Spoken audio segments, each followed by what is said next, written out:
से मेहमानों को बुलाते हैं।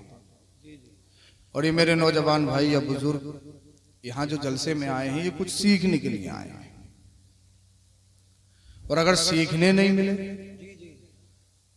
और मेरा मशवरा भी है आपसे, आप जब भी जलसे से जाया करो तो ये एक बार सोने से पहले ये जरूर सोच लिया करो कि आज के जलसे से हमने कुछ सीखा या नहीं।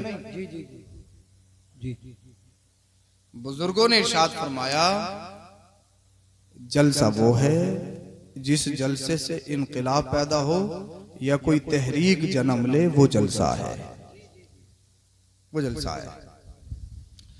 बाकी फॉर्मेलिटी के लिए आपने सजाया है तो सवाब तो मिलेगा, कंफर्म है। इसलिए कि अल्लाह और उसके रसूल का जिक्र है तो सवाब तो मिलना, मगर असली यही है, जलसा करने का मकसद यही है कि आप जलसे से दीन सीखो। सुभान अल्लाह। अपने सोए हुए ज़मीर को जगाओ। सुभान अल्लाह। इनकलाबी सूरत क्या हो सकती है और इनकलाब लाना कैसे मुमकिन है? मेरे नौजवान भाई, शराब, नशा, जुआ में क्यों मुलव्विस है? या हिंद नहीं पूरी दुनिया में हमें क्यों सताया जा रहा है? जुल्म तशद्दुद के पहाड़ हमारे ऊपर क्यों ढाए जा रहे हैं? उसके रीजन और उसकी वजूहात क्या है, ये जरूरी है। वजह यह है कि आप जलसों में, मदरसे में आप सब पढ़ नहीं सकते, मदरसे में आप पढ़ नहीं सकते। और जुमा जो कायम किया गया है, शरा में जुमा कायम करने का मकसद ये है कि महल्ले के लोग जुमे के दिन एक साथ जमा हो जाएं और इमाम जुमा वो तकरीर करे जिसे कौम की जरूरत हो। लेकिन हम जुमे में जब जाते हैं, जब इमाम साहब खुतबे के लिए तैयार हो, चप्पलों में बैठने के लिए 2 रकात पढ़नी है, मुसल्ला दबाना है और आ जाना है, काम हो गया। 8 दिन के लिए बिरयानी और कोरमा हलाल हो गया। अब न तीजे की छोड़ेंगे, न 10वें की छोड़ेंगे, न 20वें की छोड़ेंगे और न मरे हुए भत्ती का छोड़ेंगे। ये हमारा काम है, इसके अलावा कुछ नहीं है। अमल के मैदान में हम जीरो हैं। तो जलसे को आप सजाएंगे और आप ही कामयाब बनाएंगे। इसलिए मेरी कोशिश ये रहती है, मुझे चंद बातें बतानी है और फिर मैं अपनी बात खत्म करूंगा। मगर आपसे गुजारिश ये है, आप सुनने की कोशिश करें, समझने की कोशिश करें और पढ़ने की कोशिश करें और याद करने की कोशिश करें, उसके बाद अमल करने की कोशिश करें। ये मेरे आपसे गुजारिश है। अच्छा बताएं, दूल्हा साहब हैं यहाँ पर? अरे माशाल्लाह, तारिक भाई हैं। वरना बिन दूल्हा के बारात तो साहब पकड़े जाओगे, बंद कर लिए जाओगे, तो दूल्हा होना जरूरी है। अब बच्चों, ये बच्चों शांति से बैठ जाओ, इसकी ई को और कम करो, और कम कर दीजिए, कोई बात नहीं। साउंड आपका बहुत अच्छा है, बहुत बेहतरीन साउंड है, मगर मैं ये चाहता हूं एक एक बात आपके समझ में आने चाहिए, मेरा मकसद ये है। अब सबसे पहले इंतहाई अकीदत मोहब्बत के साथ वालिहाना अंदाज में आवाजें चाहे आपकी पस्त हो, इसलिए कि मेरा नबी वो है जैसे दूर का सुनता है, जैसे करीब का सुनता है, वैसे ही दूर का सुनता है। मेरे नबी की बारगाह में आवाज नहीं, दिल देखा जाता है। और इसी को बरेली के रजा आला हजरत ने यूं कहा है, दूर और नजदीक के सुनने वाले वो कान। बोल दो, अरे बोल दो जरा सुभान अल्लाह। सुभान अल्लाह। देखो, घूर घूर के मत देखो, तुम भी मुस्कुराओ, मैं भी मुस्कुराऊं। दुनिया रुलाने के लिए बैठी है, क्यों रोने के लिए आए हो? मुस्कुराओ, इसलिए कि आपके चेहरों पे मुस्कुराहट देखने वाले दुनिया में बहुत कम लोग हैं, वरना दुनिया आपको रुलाना चाहती है। आला हज़रत ने फरमाया, दूर नजदीक के सुनने वाले वो कान, काने लाले करामत पे लाखों सलाम, काने लाले करामत पे लाखों सलाम। अब मेरे रजा ने देखी, आला हजरत इमाम अहमद रिजा खान फाजिल बरेलवी ने शेर को ये नहीं कहा कि नजदीक और दूर के, दूर से शुरू किया, इसलिए कि नजदीक का तो सब सुनते हैं, दूर से जो सुनता है वो आपका और मेरा नबी है। इसीलिए आपकी आवाजें चाहे पस्त हो, लेकिन दिल मदीने की जानिब झुका हो। दरूद शरीफ का नजराना पेश करें, पढ़िए बाबा से बोला, अल्लाहुम्मा सल्ली अला सय्यदिना व मौलाना मुहम्मद व बारिक व सल्लिम सल्लु अलैहि सलातम व सलामन अलैका या रसूल अल्लाह सल्लल्लाहु तआला अलैहि वसल्लम। अब मेरी कोशिश ये रहेगी ऑन द टॉपिक गुफ्तगू करूंगा, बहुत जल्दी मैं अपनी बात खत्म करूंगा। अल्लाह करे एक एक बात आपके दिल में घर कर जाए। बेशक अल्लाह करे हमारी ये तकरीर या हमारा ये प्रोग्राम अल्लाह की बारगाह में कबूल हो जाए। अल्लाह पाक ने कुरान करीम में इरशाद फरमाया, वमिन आयातिही अन खलक़ लकुम मिन अनफुसिकुम अज़वाजन लितस्कुनू इलैहा। अल्लाह की निशानियों में से एक निशानी यह है कि अल्लाह ने तुम ही में से तुम्हारे जोड़े बनाए। बेशक सुभान अल्लाह। अल्लाह पाक ने इतनी मखलूकात पैदा की और अल्लाह पाक ने हर एक का जोड़ा बनाया। इस आयत से पता यह लगता है कि मर्द औरत के बगैर मुकम्मल नहीं और औरत मर्द के बगैर मुकम्मल नहीं। दोनों का संगम, दोनों का मिलना निहायत ही जरूरी। अल्लाह की निशानियों में से निशानी है कि अल्लाह ने तुम ही में से तुम्हारे जोड़े बनाए। जी जी जी जी। अल्लाह ने तुम ही में से मिन अनफुसिकुम मिन जिनसिकुम, अल्लाह ने तुम ही में से तुम्हारे जोड़े बनाए। सबसे पहले इंसान जिनको सय्यदुना अबुल बशर आदम अलैहिस्सलाम कहा जाता है, वो दुनिया के सबसे पहले इंसान और मुसलमान। बेशक बेशक बोल दो जरा सुभान अल्लाह। सुभान अल्लाह सुभान। मज़हब इस्लाम 1450 साल पुराना नहीं है। अगर ये कोई हिस्ट्री आपको पढ़ाता है या डिबेट में आके आपको ज्ञान देता है तो वो गलत देता है। दुनिया के सबसे पहले इंसान आदम अलैहिस्सलाम अबुल बशर, वो मुसलमान है। जी जी जी और बेशक। सारे इंसानों के बाप है। जन्नत में है, दिल नहीं लग रहा है। जन्नत ऐसी जगह हो कि दिल ना लगे। जन्नत ऐसी जगह, कुरान करीम ने बयान किया, मुत्तकीन अला रफरफिन खुदरी व अबकरियन हिसान, बेहतरीन सोफे होंगे। ये वाले नहीं, बेहतरीन सोफे। और जन्नती जन्नत में बड़े शान बान शौकत के साथ बैठे होंगे। जैसे एक सोफा ये पड़ा है, एक जन्नती का सामने पड़ा होगा, टांगों पे टांगे रोक के, और बताइए क्या हाल है, और बताइए क्या हाल है, गुफ्तगू होगी। कालीन, कुरान करीम ने जन्नत का पूरा नक्शा बयान किया, जिसमें दूध की नहर, शहद की नहर, दूध थैली का नहीं, मिलावटी नहीं, बिल्कुल प्योर। बोल दो सुभान अल्लाह सुभान अल्लाह। शहद ऐसा चीनी की मिलावट नहीं है, कोई केमिकल नहीं, एकदम बेहतरीन प्योर। और सबसे बड़ी चीज, एक आबे कौसर की नहर। और आबे कौसर वो है जिसे एक बार पी लो कभी प्यास ही ना लगे। आबे जमजम दुनिया में सबसे अफजल पानी है, मगर जनाब ऐसा नहीं है कि आपने आबे जमजम पी लिया तो प्यास ना लगे। जी जी। हाँ, ये जरूरी है, दुनिया में जितने भी पानी है जमजम के अलावा या वुजू से बचा हुआ पानी, उन पानियों के लिए हुक्म यह है कि वो पानी बैठकर पिए जाएं, 3 सांस में पिए जाएं, हल्की हल्की सांस लेके आराम से और सुकून से पिया जाए। इसलिए कि डॉक्टर्स और अतिब्बा ने भी बयान किया है, मेरे नबी ने हदीस पाक में भी मुमानाअत इरशाद फरमाई है कि खड़े होकर पानी पियोगे गलत रास्ते पे जा सकता है, शुगर, कैंसर या दूसरी बीमारी हो सकती है। जी जी। मगर जमजम एक ऐसा वाटर, एक ऐसा पानी है, वो पानी बैठकर नहीं, मदाला के हैंडपंप का हो या बिस्लरी का हो या किले का हो या कोई भी हीरो या क्रिकेटर पीता हो, चाहे कितने भी मिनरल्स उसमें पड़े हुए हो, हुक्म यह है पानी बैठकर पिया जाए। बोल दो जरा सुभान अल्लाह। बोल दो जरा सुभान अल्लाह। सुभान अल्लाह। हुक्म क्या है? पानी बैठकर पिया जाए, मगर जमजम। बोल दो। अच्छा, ज्यादा समझ में आ रही है? बिल्कुल नहीं आ रही। माशाल्लाह, दोबारा हसानी साहब किबला तशरीफ लाए, मेरे बाद यही पढ़ेंगे और बहुत जल्दी पढ़ेंगे। बोल दो जरा सुभान अल्लाह। सुभान अल्लाह। जितनी जल्दी तुम पे रंग चढ़ेगा इतनी जल्दी मुझ पे, फिर इंशाल्लाह बात खत्म कर रहा हूं। जमजम एक ऐसा पानी जिसे खड़े होकर पिया जाएगा, और वजह यह है कि जमजम जिस जगह जाएगा शिफा देगा। और जमजम की क्वालिटी यह है, सिफत यह है, खूबी यह है, जिस बीमारी को दूर करने के लिए पियो वो बीमारी खत्म। वाह वाह वाह, क्या बोल दो, अरे बोलो जरा सुभान अल्लाह। जमजम वो पानी, मगर इससे अफजल एक पानी जिसके बारे में मैंने बताया, आबे कौसर। मगर जनाब वो पानी न सऊदी में मिलेगा, ना अरब में मिलेगा, ना यहाँ मिलेगा, ना वहां मिलेगा, वो मिलेगा जन्नत में। बेशक बेशक। और उस पानी पीने के लिए 2 शर्तें हैं, 2 शर्तों को फॉलो करना पड़ेगा, उसके बाद में वो पानी मिलेगा। फर्स्ट शर्त ये है कि मरना जरूरी। जी जी जी जी। उस पानी पीने के लिए अरे बोल दो मौत से क्यों डर रहे हो भाई, मौत तो आनी है, मुझे तुम्हें सबको आनी, क्यों डर रहे हो। मुसलमान कोई मौत से डरता है? अरे मौत आएगी, कब्र में जाएंगे, नबी का दीदार होगा, बेड़ा पार होगा। पार होगा। वाह वाह। मौत से मोमिन कब डरता है? मौत तो मोमिन के लिए तोहफा है। मौत से तो खैर डरते हैं, खैर। मौत महबूब से महबूब को मिलाती है, ये तो वसीला है, क्या बात। महबूब से मिलाने का वसीला है।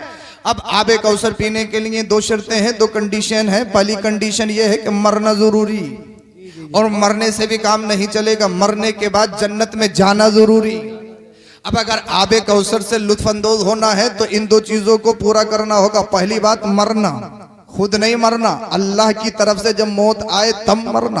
जी। अगर खुदकुशी की वो तो हराम है अल्लाह की तरफ से, इसलिए कि बुखारी मिशकात शरीफ की हदीस पाक मेरे नबी ने इरशाद फरमाया ला यतमन्ना अहदकुमुल मौत, इसलिए कि तुम में से कोई भी मौत की तमन्ना ना करे, ये मेरे नबी का फरमान है। मगर इसके बराबर में मेरे नबी ने इरशाद फरमाया जब कब्रिस्तान जाओ तो मौत को जरूर याद करो। वाह वाह। और नबी ने इरशाद फरमाया मौत को कसरत से याद करो। मौत की तमन्ना करना मना है, लेकिन मौत को याद करना, मौत को याद करना मना नहीं है, मौत की तमन्ना करना मना है। एक बुजुर्ग थे, अल्लाह वाले थे, एक उनके मुरीद ने उनको बेहतरीन अलीशान मकान बना के दिया, अपने घर में बुलाया। अल्लाह वाले ने बेहतरीन अलीशान मकान देखा, हीरो जवाहिरात से मुरस्सा मुरक्का था, उस मकान को देखा। मुरीद समझ रहा था कि मेरा पीर खुश हो जाएगा, मेरा मुर्शिद खुश हो जाएगा, लेकिन अल्लाह वाले ने उस मकान को देखा तो रोने लगे, आंखों से अश्क जारी हो गए। अल्लाह अल्लाह मुरीद कहने लगा हुजूर क्या घर में कोई कमी रह गई है? बेहतरीन घर बनाया है, पूरी बस्ती में ऐसा कोई घर नहीं है, मैंने मुरस्सा किया है, मुरक्का किया बेहतरीन, मैंने इसमें लाइट का इंतजाम बेहतरीन किया, बेहतरीन घर है, हुजूर क्या कमी रह गई? रोने की क्या जरूरत है, ये तो बेहतरीन गिफ्ट है, तोहफा है, खुश होने की जरूरत है। आपके लबों पे तबस्सुम आना चाहिए, तो आपके चेहरे पे मुस्कुराहट आनी चाहिए। तो हुजूर आपकी आंखों में अश्क क्यों है, आप रो क्यों रहे हो? तो अल्लाह वाले ने इरशाद फरमाया जरा एक कागज लेकर आ, कागज पे लिख दे मैं हमेशा इसी मकान में रहूंगा। वाह वाह वाह, क्या बात। कागज पे लिख के दे, मुझे गारंटी दे के मौत नहीं आएगी, मुझे ये घर नहीं छोड़ना है।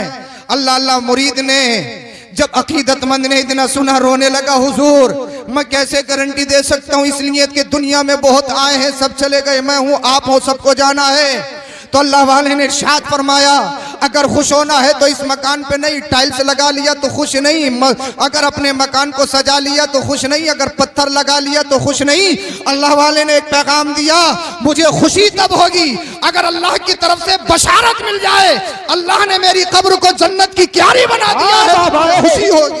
जिंदाबाद। दारे तकबीर, दारे रिसालत, मसलके आला हज़रत हज़रत अल्लामा सैयद अफरोज मियां साई किबला, सरजमीने मदाला, मदाले का सुन्नी मुसलमान। बोलो जरा सुभान अल्लाह। सुभान अल्लाह। समझ रहे हो ये नारे क्यों लगा रहे हैं? अगर समझ गए हो तो फिर अच्छी बात है, आप सब समझदार बहुत हैं, ये नारा क्यों लगा रहे हैं? हाँ माशाअल्लाह, बोलो जरा सुभान अल्लाह, बोलिए जरा सुभान अल्लाह। अल्लाह वाले ने क्या पैगाम दिया? अच्छा आवाज तो ज्यादा नहीं हो रही है, आवाज ज्यादा नहीं हो रही, समझ में आ रही है आपके? बोले अब मैं अपनी बात शुरू कर रहा हूं, बहुत जल्दी खत्म करूंगा। अब सुनिए जरा तवज्जो के साथ। अल्लाह वाले ने इरशाद फरमाया खुश होना है तो कब्र पे खुश होना है, खुश होना है तो हश्र पे खुश होना है, खुश होना है तो अमाल पे खुश होना है। इसका मतलब ये नहीं है कि बेहतरीन मकान बनाओगे तो खुश नहीं हो सकते, जश्न नहीं मना सकते। इसका मतलब ये नहीं है आपने घर को सजाया है या आपका यहाँ पर कोई तकरीब है तो खुश नहीं हो सकते। इसका मतलब हरगिज़ ये नहीं है, खुश हो सकते हैं, जश्न मना सकते हैं। मगर अल्लाह वालों का तकवा देखिए। अब मैं तुम्हें बता रहा हूँ जन्नत में जाने के लिए मरना जरूरी, जन्नती होना जरूरी, और जब ये दो चीजें होंगे तो जन्नत में आबे कौसर पिलाया जाएगा। और पिलाने वाले मेरे नबी, और आबे कौसर की क्वालिटी ये होगी जो एक बार पी लेगा कभी प्यास ही नहीं लगेगी। सुभान अल्लाह। सुभान अल्लाह। जो एक बार पी लेगा कभी प्यास ही नहीं लगेगी। मगर मुझे बताओ मेरे नबी अपने दस्ते करम से पिलाएंगे, एक बार पियोगे या बार बार? इसलिए कि आमीना का लाल पिलाए। भाई अगर हमारा पीर आ जाए, हम चाहते हैं कि हमारा पीर पानी झूठा कर दे, हम चाहते हैं कि हमारा पीर खाना झूठा कर दे, हम चाहते हैं कि हमारे पीर का झूठा हमें मिल जाए, हम उसको तबर्रुक समझते हैं। मगर आमीना का लाल मदीने वाले मुस्तफ़ा जब अपने दस्ते करम से पिलाएंगे, हम तो आशिक हैं। आशिकों का कमाल ये है, आशिक एक बार नहीं, वो तो बार बार पिएंगे। वजह ये है, एक बार प्यास बुझाने के लिए, बार बार मुस्तफ़ा के दस्ते करम से लुत्फ उठाने के लिए पिएंगे। वाह वाह वाह, जिंदाबाद जिंदाबाद। मेरे मुस्तफ़ा पिलाएंगे, अपने दस्ते करम से आशिक पिएंगे। अब जन्नत ऐसी है, उस जन्नत में न बुढ़ापा है, न शुगर है, न कैंसर है, न बीमारी है, न पैसे की टेंशन, न कमाने की टेंशन, न आलू की खेती करने की टेंशन, आलू कब खराब होगा, कौन सी बीमारी लगेगी, नो टेंशन। न कारोबार का सीजन आने की टेंशन, न 60 साल या 50 साल के बाद में आंखों में गड्ढे पड़ने की टेंशन, न बाल सफेद होने की टेंशन। वो जन्नत है। ऐसे खामोश क्यों, वो जन्नत में नहीं जाना चाह रहे हो क्या? जी जी जी जी। भाई जन्नत की बात है तो बोलो जरा सुभान अल्लाह। सुभान अल्लाह सुभान अल्लाह। ऐसी जन्नत न जहां कोई टेंशन है, न गम है, न रंज है, न मुसीबत है, न अलम है, न दर्द है। वो जन्नत है, जन्नत। न वहां धोखा है, न वहां पर फरेब है, न मक्कारी है, न यारी है। वो जन्नत है। जी जी जी। और इसलिए अल्लाह अकबर कबीर। अब जन्नत में आदम अलैहिस्सलाम में दिल नहीं लग रहा है, ऐसी जन्नत में अल्लाह पाक ने हजरत आदम अलैहिस्सलाम की बाईं पसली से एक खातून, एक लेडी को पैदा किया, जिन्हें हजरत हव्वा कहा जाता है। वाह वाह वाह वाह। तो पता लगा कोई भी मर्द इंसान, कोई भी मर्द औरत के बगैर कंप्लीट नहीं, और कोई भी औरत मर्द के बगैर कंप्लीट नहीं। दोनों का होना जरूरी है। मर्द औरत की जरूरत है, औरत मर्द की जरूरत है। अल्लाह अकबर। अब हजरत आदम अलैहिस्सलाम की बाईं पसली से जब हजरत हव्वा को पैदा किया, अल्लाह अल्लाह, हजरत आदम अलैहिस्सलाम छूना चाहते थे, टच करना चाहते थे, गैब से आवाज आई, आदम महर तो अदा करो।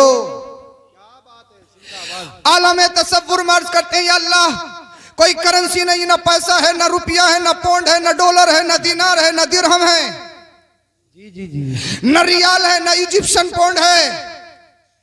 ए अल्लाह, इसका महर क्या होगा? इसलिए न सोने का, न चांदी का, न किसी और सिक्के का चलन है। ए अल्लाह, महर क्या होगा? जी जी। इसलिए कि जब दुनिया का वजूद नहीं तो करेंसी का वजूद नहीं, पैसे का वजूद नहीं, किसी मुल्क के किसी भी करेंसी का वजूद नहीं। ए अल्लाह, इसका महर क्या होगा? गैब से आवाज आई, जन्नत में थे कुछ देखा। बोल दो सुभान अल्लाह सुभान अल्लाह। जन्नत में थे कुछ देखा, मेरे रब कहा? जन्नत के दरख्तों पे, जन्नत के शजरों पे, हूरो गिलमान के सीनों पे, उनके पेशानियों पे, जन्नत के दरवाजे पे देखा। अर्ज की हाँ देखा, अल्लाह लिखा था, अल्लाह लिखा था। मैंने जन्नत के पेड़ों पे देखा, ला इलाहा इल्लल्लाह। मैंने हूरो गिलमान की पेशानियों पे, सीनों पे देखा, ला इलाहा इल्लल्लाह। उसी नाम के साथ एक नाम मोहम्मद भी था। बोल दो जरा सुभान अल्लाह। मेरे रब ने इरशाद फरमाया, गैब से आवाज आई, आदम उसी नबी पर दरूद शरीफ पढ़ दो, तुम्हारा महर अदा हो जाएगा। वाह वाह वाह। अल्लाह अल्लाह खैर करे। अच्छा, आज तुम बताओ, भूख हड़ताल पे तो नहीं हो? जी जी जी, क्या बात है। अच्छा, पीछे वाले क्यों परेशान हैं? हाँ, समझ में नहीं आ रही? सुभान अल्लाह सुभान अल्लाह। ज्यादा समझ में आ रही है, बिल्कुल समझ में नहीं आ रही? जी जी जी। अब तक अगर तुम थोड़ा थोड़ा अगर बोलोगे नहीं, अगर तुम गर्दन भी हिलाते रहोगे ना, तो मैं समझ जाऊंगा, और मेरी तकरीर कम से कम पूरी होने वाली होती है अब तक है। अब हाँ, वजह यह है, सामने से जब बोला जाता है, कोई बेतवज्जो सुनता है तो ना खुद को अच्छा नहीं लगता, बोले यार इनकी समझ में नहीं आ रही है। और मैंने पहले कहा है कि तुम्हें समझाना है, पढ़ाना है, तो फिर बोलो जरा सुभान अल्लाह। थोड़ा माहौल बना लीजिए, माहौल बनाइए, बोलिए जरा सुभान अल्लाह। मेरे नबी पर हजरत आदम ने दरूद शरीफ पढ़ा, ये हजरत आदम का महर। अब अल्लाह ने फरमाया कुरान करीम में, व मिन आयातिही अन खलक़लकुम मिन अनफुसिकुम। अल्लाह ने तुम्हारी ही, अल्लाह की निशानियों में से एक निशानी ये कि अल्लाह ने तुम ही में से तुम्हारे जोड़े बनाए। अब आज के दौर में अब आपकी तवज्जो चाहता हूँ, मैं एक बात आपसे पूछना चाहता हूँ, मुझे ये बताइए, अल्लाह पाक ने मर्द को, इंसान को किस चीज से पैदा किया? मिट्टी से। औरत को किस चीज से? कोयले से। कोयले से। किस चीज से पैदा किया? यानी जिस चीज से मर्द पैदा, उसी चीज से औरत पैदा। यानी जो जिनसियत मर्द की है, वही जिनसियत औरत की है। और ये कौन कह रहा है? अल्लाह का कुरान फरमा रहा है, मेरे रब का फरमान। अब बहुत सारे लोग ये कहें, इस्लाम ने औरत को फाउंडेशन दिया, इस्लाम ने औरत के हुकूक को मारा, इस्लाम ने औरत को चार दीवारी में रखा। अगर ये कोई दावा करे कि इस्लाम ने खवातीन के साथ नाइंसाफी की है, अल्लाह अल्लाह, मैं उनसे कहूंगा कुरान तो पढ़ो, मेरे मुस्तफा की हदीस तो पढ़ो। कुरान सबसे पहले हमें मिजाज यही दे रहा है, जिस जिनसे अल्लाह पाक ने मर्द को पैदा किया उसी जिन से अल्लाह पाक ने औरत को पैदा किया, तो जिनसियत में बराबर है, मुमासलत में बराबर है। यानी जिस चीज से पैदाइश औरत की उसी चीज से पैदाइश मर्द की। अब उन मर्दों के लिए एक बात कहना चाहूंगा, जो मर्द ये चाहते हैं, ये सोचते हैं कि औरत सिर्फ वक्त की जरूरत है या औरत पैर की चप्पल है, वो ये सोचते हैं कि औरत सिर्फ अल्लाह अकबर कबीरा कमतर है, हकीर है। उनके जहनों के खलजान को दूर करना चाहूंगा। मेरे रब का फरमान है, अल्लाह ने फरमाया अल्लाह ने तुम्ही में से तुम्हारे जोड़े बनाए हैं। अब जब मुझे बताओ अल्लाह ने तुम्हें में से तुम्हारे जोड़े बनाए हैं और औरत को अल्लाह पाक ने अपनी निशानी बताया, यानी जिस तरह से मक्का अल्लाह की निशानी है, चांद अल्लाह की निशानी है, सूरज अल्लाह की निशानी, दिन अल्लाह की निशानी, जैसे रात अल्लाह की निशानी, वैसे ही औरत भी अल्लाह की निशानी है। अब मुझे बताइए, अल्लाह पाक ने जब औरत को अपनी निशानी बताया, अब मुझे बताओ, आप बाहर तो बड़े खुश खुर्रम रहते हो, बाहर तो बड़े मगन से रहते हो, अल्लाह अल्लाह, बाहर तो रेस्टोरेंट पे बेहतरीन खाना खा के आए और जैसे ही घर में आए खातून को मारना शुरू कर दिया, गाली गलौज देना शुरू कर दी, या औरत पर सब्बो शितम करना शुरू कर दिया, या औरत को सताना शुरू कर दिया। अब तुमसे मैं पूछना चाहता हूं, मेरा रब इरशाद फरमाता है औरत अल्लाह की निशानी है, या बताओ जब औरत अल्लाह की निशानी है, क्या अल्लाह की निशानी की तौहीन की जाएगी? क्या अल्लाह की निशानी को गाली दी जाएगी? क्या अल्लाह की निशानी के साथ सब्बो शितम किया जाएगा? क्या अल्लाह की निशानी को सताया जाएगा? क्या अल्लाह की निशानी पर जुल्म किया जाएगा? अरे वो और है, ऐलान करो, हम औरत को हकीर या कमतर नहीं समझते हैं, वो और मजहब है, हम मजहब इस्लाम के मानने वाले हैं। और मेरे नबी ने आते ही दुनिया में एक पैगाम दिया था, अगर कोई खातून बेवा हो जाए, उसका मर्द मर जाए, तो अल्लाह अकबर कबीरा, अरब के लोग उसे एक कमरा दे देते थे, उसका खाना अलग, उसका पीना अलग। अल्लाह अल्लाह, हद तो ये थी एक जानवर पर बिठाकर अल्लाह अकबर कबीरा उसके ऊपर बकरियों की मांगनियां फेंकी जाती थी, उसका जुलूस निकाला जाता था। अल्लाह अल्लाह, बेवाएं तड़प रही हैं, बेवाएं रो रही हैं, हे अल्लाह, एक तो हमारे शोहर का इंतकाल हो गया है, मगर ये जालिम कितने दरिंदे हैं, अल्लाह अल्लाह, इनमें से कोई हमारा बाप है, इनमें से कोई हमारा भाई है, कोई हमारा रिश्तेदार है, खानदान है। अल्लाह अल्लाह, खाना अलग है, पीना अलग है, कोई बात करना गवारा नहीं करता, बेबस है। अल्लाह अल्लाह, कोई कलाम करना गवारा नहीं करता, बेबस है। ए अल्लाह, जुल्म पे जुल्म ये है, शहर में हमारा जुलूस निकाला जाए, हमारी इज्जत का जनाजा निकाला जाए। आज ईसाईयत जरूर है, आज यहूदियत जरूर है, मगर ए अल्लाह, दुनिया में लोग कहते हैं हम बहुत तरक्की याफ्ता है, बहुत तरक्की याफ्ता है, मगर किसी भी मजहब में औरत की प्रोटेक्शन के लिए कोई कानून नहीं था, कोई औरत की प्रोटेक्शन के लिए कोई बिल नहीं था, किसी भी अदालत में कोई भी वकील एक औरत का मुकदमा लड़ने वाला नहीं था, किसी भी जज के हाथ में ऐसा कलम नहीं था, कोई ऐसा कानून बना दिया जाए जिसमें औरत की प्रोटेक्शन हो जाए, जिसमें औरत की हिफाजत हो जाए। वो रोने लगी, तड़पने लगी, अल्लाह, हम पर कब तक जुल्म किया जाता रहेगा, हम पर कब तक ये दरिंदे जुल्म करते रहेंगे, हमारा जुलूस निकालते रहेंगे, हमारे मकानों का अलग किया जाता रहेगा। ए अल्लाह, कब तक बकरियों की मांगनियां हम पर फेंकी जाती रहेंगी? जब वो रोई, गिड़गिड़ाई, उनकी आवाज अरब से निकलकर बाबे जावत से जाके टकराती है, कैसे आवाज आई, अब तुम्हें ही नहीं पूरी दुनिया को इंसिलाफ दिलाने के लिए मक्का में अब्दुल्ला के घर आमिना की शिकम से मेरा हबीब मोहम्मद रसूलुल्लाह रहा। नारे तकबीर, नारे रिसालत, नारे होशियत, मसलके आला हज़रत उलमाए सुन्नत, हज़रत अल्लामा तारिक भाई की शादी, हज़रत अल्लामा सैयद अफरोज मियां साहिब किबला, जिंदाबाद जिंदाबाद। बोलो, ये कुछ भी कह सकते हैं, ध्यान मत दो, ये कुछ भी कह सकते हैं। नाजिम रजा खलीली निजामत करते हैं तो उनका नाम इन्होंने लगाया एक जगह नाजिम रजा भोपाली। ये कुछ भी कह सकते हैं, जहनी एक्सीडेंट इनका होता रहता है। हसानी साहब बच के रहना, नंबर आपका, ये कुछ भी कह सकते हैं, ये कोई भी नया लकब। हाँ, बस मैं जल्दी में हूँ, बोलो।